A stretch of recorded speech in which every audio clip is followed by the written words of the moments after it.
দিয়েছিলেন সে একইভাবে তিনি পোস্ট দেবেন এবং মাল্টিমিডিয়া রিপোর্টারদের কাছে তিনি ক্ষমা চাইবেন। আমরা যতক্ষণ পর্যন্ত তিনি মাল্টিমিডিয়া রিপোর্টারদের কাছে দুঃখ প্রকাশ করবেন না, ক্ষমা চাইবেন না, ততক্ষণ পর্যন্ত ওনার কোনো নিউজ কাভারেজ আমরা করব না। ভাই দর্শকদের আরেকটা প্রয়োজন আছে, সেটা হচ্ছে এসএলএম গ্রুপের গাড়ি চালানোর করছি না। আমরা স্পেসিফিকলি জায়গা থাকতে চাই। উনি যেহেতু মাল্টিমিডিয়া রিপোর্টারদের নিয়েই অসুবিধা এবং মাল্টিমিডিয়া রিপোর্টারদের কারণে ওনার নির্বাচনী প্রচারণায় উনি বলছেন যে দাবি করছেন ওনার বিঘ্ন সৃষ্টি হচ্ছে। আমরা ওনার নির্বাচনী প্রচারণায় বিঘ্ন সৃষ্টি করতে চাই না।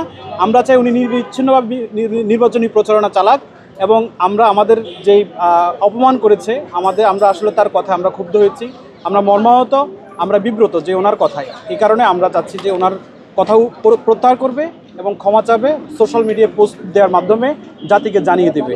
Thank you. আমি ফখরুল ইসলাম, মাল্টিমিডিয়া রিপোর্টার্স অ্যাসোসিয়েশনের সভাপতি। আপনি কোন হাউজের কাছে আছি? League motivation.